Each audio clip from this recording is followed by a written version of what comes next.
सियासी मैदान में इस वक्त गहमा गहमी जारी है और मौजूदा सियासी मंजरनामे पर नून लीग और पीपल्स पार्टी फिर से एक दूसरे के आमने सामने आती दिखाई दे रही है। जाहिर है पीपल्स पार्टी वफाकी हुकूमत की काम इत्तेहादी जमात है, लेकिन इस वक्त सियासी मंजरनामे पर ऐसा महसूस हो रहा है कि वो हुकूमत को मुसलसल टफ टाइम दे रही है। पीपल्स पार्टी ये तासुर देने की कोशिश कर रही है कि वो हुकूमती इत्तेहाद का हिस्सा ज़रूर है, लेकिन क्योंकि वो वफाकी काबीना में बाज़ाब्ता शरीक नहीं है, इसलिए उस पर यह लाजिम नहीं है कि हुकूमत की हर पॉलिसी की गैर मशरूत हिमायत करे। यही वजह है कि हालिया दिनों में हुकूमत और पीपल्स पार्टी के दरमियान इख्तलाफात ना सिर्फ नुमाया हुए हैं, बल्कि बाज़ मामलात में दोनों जमातों के मौक़िफ़ एक दूसरे से मुतसादिम भी नज़र आ रहे हैं। अब अगर दोनों जमातों के दरमियान इन बढ़ते हुए फासलों की बुनियादी वजह तलाश की जाए तो बज़ाहिर इसकी जड़ें गिलगित बल्तिस्तान के हालिया इंतखाबात में दिखाई देती हैं। जैसा कि पीपल्स पार्टी ने इंतखाबी अमल से पहले भी अपने कंसर्न्स का इजहार किया था और नताइज आने के बाद भी धांधली के इल्ज़ाम आयद किए हैं। पीपल्स पार्टी का मौक़िफ़ है कि GB में हुकूमत बनाने का आइनी और सियासी हक उसी जमात को हासिल है, क्योंकि वो सबसे बड़ी पार्लिमानी कुव्वत बनकर सामने आई है। और इस वक्त मौजूदा इंतखाबी नताइज को देखा जाए तो पीपल्स पार्टी 11 नशस्तों के साथ सबसे बड़ी जमात बनकर सामने आई है, जबकि मुस्लिम लीग नून 6 नशस्तों पर कामयाब हुई है। इसी तरह इस्तेहकाम पाकिस्तान पार्टी के 4 उम्मीदवार कामयाब हुए, जबकि 2 आज़ाद उम्मीदवार जिन्हें PTI की हिमायत हासिल थी उन्होंने भी इंतखाबी दंगल में कामयाबी समेटी है। यही वजह है कि अब हुकूमत साजी के लिए सियासी जोड़ तोड़ और राब्तों का सिलसिला तेज़ है और मीडिया रिपोर्ट्स के मुताबिक पीपल्स पार्टी और इस्तेहकाम पाकिस्तान पार्टी के दरमियान मखलूत हुकूमत के क़याम के इम्कानात रोशन हो गए हैं और दोनों जमातों के दरमियान मुज़ाकरात आखिरी मराहिल में भी दाखिल हो चुके हैं। लेकिन इस पूरे प्रोसेस में पीपल्स पार्टी का रवैया ये जाहिर कर रहा है कि उसे खदशा है कि उसकी हुकूमत साजी की राह में रुकावटें खड़ी की जा सकती हैं। यही वजह है कि पीपल्स पार्टी के रहनुमा कादर पटेल ने सख्त लहजा इख्तियार करते हुए खबरदार किया है कि GB में हुकूमत बनाने के अमल में रुकावटें ना डाली जाए, वरना पूरा सियासी माहौल आज हो सकता है। कादर पटेल क्या कह रहे हैं, ज़रा वो आपको दिखाते हैं। गिलगित बल्तिस्तान में हमारी अक्सरियत है, हमें वहां पर हुकूमत बनाने दी जाए, कोई हडल पैदा ना किया जाए, वरना सारी चीजें सबूताज हो सकती। बार बार बेनजीर इनकम सपोर्ट जो के लाखों खवातीन को अपने घर में इज्जत से रहने की वजह बना हुआ है, इसको बार बार ना छेड़ा जाए। इस वक्त सीनियर सहाफ़ी तज्ज़ियाकार हफीज़ुल्लाह न्याज़ी साहब ने हमें ज्वाइन किया है। अस्सलाम वालेकुम न्याज़ी साहब, बहुत बहुत शुक्रिया, thank you very much for joining us. हमने देखा कि इंतखाबात से मुताल्लिक जो कंसर्न्स थे उसको लेके प्रेसिडेंट और प्राइम मिनिस्टर की मुलाकात भी हुई। आज बिलावल भुट्टो साहब की भी प्राइम मिनिस्टर से मुलाकात हुई है, तो क्या वजह है सर पीपल्स पार्टी के कंसर्न्स दूर नहीं हो रहे? हमने आज़ाद कश्मीर इंतखाबात के बाद जो हुकूमत बनी उसमें देखा था कि कहीं ना कहीं खामोश हमायत ज़रूर थी, लेकिन वही काम जो सेंटर में पीपल्स पार्टी ने किया कि कैबिनेट में तो नहीं थे लेकिन खामोश हमायत के साथ हुकूमत बन गई, उसी तरह कश्मीर में बन गई थी। लेकिन अब GB के अंदर जो है, पहले खबर आई कि प्राइम मिनिस्टर और प्रेसिडेंट की मुलाकात के बाद दोनों मिलकर हुकूमत बनाएंगे, अब इस्तेहकाम पाकिस्तान पार्टी के साथ ये हुकूमत बनने जा रही है, तो क्या पीपल्स पार्टी और नून लीग सेम पेज पे नहीं है? असल में पहली बात तो यह है कि मुझे अफसोस होता है कि दुनिया जो है एक पूरी करवट ले रही है। 150 साल के बाद इस तरह का होता है कि पूरा आलमी निज़ाम जो है वो तब्दील हो रहा है। एक पूरा एक नया कल अगर साइन होते हैं परसों मुआहदा ट्रम्प का और ईरान का, तो एक सिनेरियो है, नहीं होता तो दूसरा सिनेरियो है। पूरी दुनिया के जो लीड स्टोरीज़ हैं, बड़े एनालिस्ट हैं, वो सारे के साथ ऐसा यकसू हैं। हमने पता नहीं क्या लेना है, ये बिल्कुल ही एक फ़ेक चीज़ें हैं जी। यहाँ पे पाकिस्तान में हमारी सियासी जमातें हैं या हमारे इदारे हैं, इनके पास एक सहूलत है अपने आप को धोखा देने की।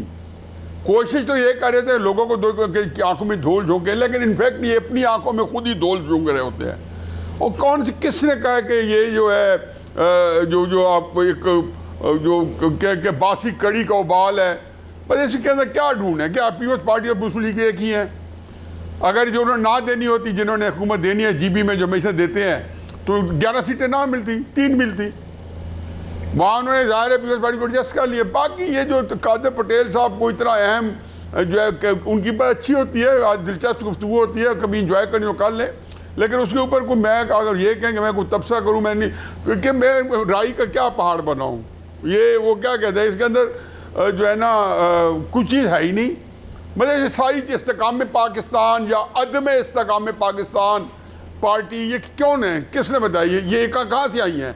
क्या हम सारे पाकिस्तानी कौम का अच्छा, मैं तो ज़ाहिर है कि हूँ बेवकूफ़, मैं तो बन गया हूँ।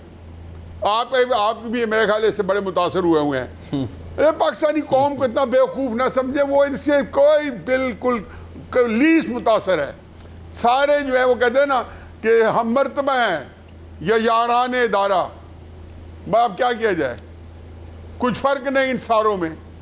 कहीं कहीं किसी को कश्मीर दे देंगे, वहाँ पे पहले एक तहलका मचा जब NFC अवार्ड के ऊपर पता चला कि मुकम्मल हो गया है इस साल के लिए, कम अज़ कम 88 तरमीम भी पीछे चली गई है, पीपल्स पार्टी को GP पे दे दिया गया है, पीपल्स पार्टी ने 300-400 अरब रुपया दे दिया है, या NFC अवार्ड के पंजाब ने दे दिया है, KP में दे दिया है, और सारे हर जगह जो एक ही तरह के हम मर्तबा किस्म के लोग बैठे हैं, सबका एक ही जो है मासी बेड़ा है, सारी एक ही जगह बैठे हैं। तो मैं तो मुझे समझ नहीं आती कि ये कि मेरे नज़दीक तो इतने अहम तो मौज़ूआत में अब आप चूँकि हमने सियासत डिस्कस करनी होती है, आप लोगों का प्रोग्राम है, बड़ा प्राइम टाइम होता है, उसमें आप लोग डिस्कस करते हैं, लेकिन एक बात मेरी लिख लें कि ये जो धोखाधड़ी का निज़ाम कायम है पाकिस्तान में, हमेशा से कायम है, पिछले 11 साल से मुनज़्ज़म तरीके से कायम है, ये कम अज़ कम 7 साल से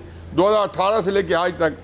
पाकिस्तानी कौम जो है इसको किसी खाते में नहीं लाती कि उसमें सब पता है कि कौन कहाँ से आ रहा है, किसको है, हर जगह पे इधर भी मैं हूँ, उधर भी मैं हूँ, उधर भी मैं हूँ, बस मोरों की तरह सारे लड़ रहे हैं। वो कहते हैं ना वो क्या है उसकी सियासत में कोई मेरो कोई प्यादा है, कोई फर्जी है, कोई प्यादा है। यानी ऐसा आपकी गुफ्तगू का खुलासा ये कि सेट अरेंजमेंट के तहत ये as per the plan, as per the script हो रहा है, इसमें कोई ऐसी कोई चंबे की बात नहीं है या कोई अनहोनी नहीं हो रही। तो ये पिछले दिनों सुहेल वड़ाइच साहब ने कॉलम लिखा, खबरदार होशियार तैयार, तो ये खबरदार होशियार और तैयार रहने का मशवरा हमारे लिए या हुकूमत के लिए? नहीं, वो एक और चीज़ है जी। अगर सुहेल साहब का अपना नुक्ता नज़र है और वो बड़े खूबसूरत अंदाजे में बात कहते हैं। मैं तो पिछले जब से शहबाज शरीफ ने ऑर्डर शुरू किया है, वो एक और गेम है। देखो दो चीज़ें इकट्ठी चल पड़ी थी। 88वीं तरमीम पे ख्याल आया कि अगर पीपल्स पार्टी ने ना माना, वो एक पूरा एक बड़े एक और एक नेशनल इशू है। 88वीं तरमीम में ना माना तो पीपल्स पार्टी जो है उसकी सिंध में गवर्नमेंट ख़त्म कर दी जाएगी, या वो उसकी शहबाज शरीफ हुकूमत डिज़ॉल्व करके नया इलेक्शन कराएंगे। लेकिन इमरान खान का पंडोरा बॉक्स कौन संभालेगा, जिसका कराची से लेकर चित्राल तक, जिसके बलूचिस्तान के इंटीरियर के अंदर, सिंध के इंटीरियर के अंदर पहली दफ़ा कोई नेशनल लीडर जो है उसकी जो है जिसको इन रोड्स बन गई हैं, उसका रसूख बढ़ गया है। वो सियासतदानों से ज़्यादा इदारे का दर्द सारा है, समझे या ना समझे, ले या ना ले, मुझे इससे कोई फ़र्क नहीं पड़ता। लेकिन ये रियलिटी है ज़मीन की कि जिस पाकिस्तान पे 25 करोड़ लोगों पे हुकूमत की जा रही है, उनकी राय जो है उसका सर्वे करा के देख लें, झूठे सर्वे जो नहीं है। तो 1100-1200 अरब रुपया चाहिए था, यानी कि 1.1 या 1.2 ट्रिलियन रुपया चाहिए था। वो उन्होंने सुबह ने कहा जी आप हमारे हिस्से में से ये ले लें, यानी कि 1 साल के लिए इंटरिम अरेंजमेंट हुई है 1.2 ट्रिलियन रुपए की, ताकि ये साल टप जाए। 88वीं तरमीम का खतरा फिलहाल टल गया है, ये भी आप खबर है।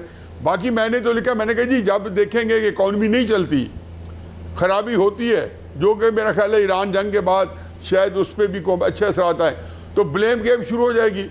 इसमें सियासतदान ही कसूरवार होंगे, सियासी हुकूमत ही कसूरवार होगी। शहबाज शरीफ को कोई ख़तरा नहीं है, लेकिन उनके वज़ीरों को ख़तरा है, वो कहेंगे तब्दील करें। और साथ ही हो सकता है कि अर्ली इलेक्शन कॉल कर लिया जाए, हो सकता है एक साथ साथ पायलट प्रोजेक्ट्स चल रहे होते हैं कि कोई निगरान हुकूमत बनाई जाए 2 या 3 साल के लिए, ये चलते रहते होते हैं। लेकिन देखें एक बात होती है, पता नहीं इमरान खान साहब को जब 2013 में पकड़ा होगा 5 अगस्त को, तो क्या इरादे होंगे, बहुत कुछ सोचा होगा।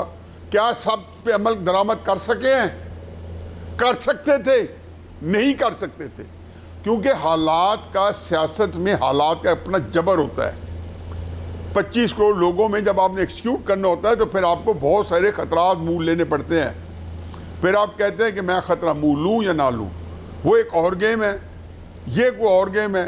अब मुकाओगे आप कश्मीर के ऊपर, लगता है पीपल्स पार्टी को वो भी दे देंगे, क्योंकि पीपल्स पार्टी ने अगर NFC अवार्ड में 300 अरब लिया है बलूचिस्तान और सिंध के बिहाफ पे, तो इसका मतलब है कि वो शायद कश्मीर भी मांग लिया हो। नहीं साहब, अगर इस अरेंजमेंट की बाइंडिंग फोर्स, जैसे आपने कहा कि एक है जो बिहाइंड द बार्स है, तो जाहिर है कितनी देर तक अल्टीमेटली तो फिर मैनेजमेंट की, परफॉर्मेंस की, डिलीवरेंस की, गवर्नेंस की बात होगी। आपको लगता है कि फिर अंडर दीज सर्कमस्टांसेस अगर इस शॉर्ट टर्म अरेंजमेंट्स के तहत कि 1 साल के लिए ये कर लें, इस 28वीं तरमीम को थोड़ी देर के लिए प्रलॉन्ग कर लें, ज़्यादा देर तक जारी रखना मुमकिन होगा? पाकिस्तान एडहॉकिज्म पे और इंटरिम सेटअप पे चल रहा है। कौन सा 1953 से लेके 2026 तक हर 10 साल के अंदर 7 दहाइयों के अंदर 7 पूरे के पूरे मुख्तलिफ निज़ाम ट्राई हुए हैं, कम अज़ कम, छोटे मोटे को छोड़ो, 7 मुकम्मल डिफरेंट तरीके से। 2018 से लेके नई किस्म का इमरान खान और शहबाज शरीफ का नई किस्म का हाइब्रिड निज़ाम चल रहा है। मुशर्रफ साहब के वक्त में एक मार्शल लॉ था, ज़ौल हक साहब के वक्त में एक और मार्शल लॉ था, अयूब खान के वक्त में एक और निज़ाम था, उससे पहले जब ब्यूरोक्रेसी और थे 50s में एक और निज़ाम था। इसलिए ये इन सब के चीज़ों में एक चीज़ कॉमन है, इस सब में इनकी एक्सपायरी डेट है, इस सब में इनकी शेल्फ लाइफ है, और इन सब के बाद पाकिस्तान जो है नाकाबिल तलाफी नुकसान पहुँचे। मुझे ये बता दें, फ़र्ज़ किया ये निज़ाम जो है, हर कोई कहते हैं ये निज़ाम नहीं 2030 तक नहीं जा रहा, मैं कहता हूँ 2035 तक नहीं जा रहा, 2036 में कौन सा, ये मुल्कों के निज़ाम ऐसे चलते हैं क्या? अमेरिका के निज़ाम ये निज़ाम है कि जी 2030 के बाद कौन सा अमेरिका होगा? अगर ये कि क्या हिंदुस्तान में ये सोचा जा रहा है? क्या चीन जो है जहाँ पे कम्युनिस्ट गवर्नमेंट है, डिक्टेटरशिप है, वहाँ ये सोचा जा रहा है?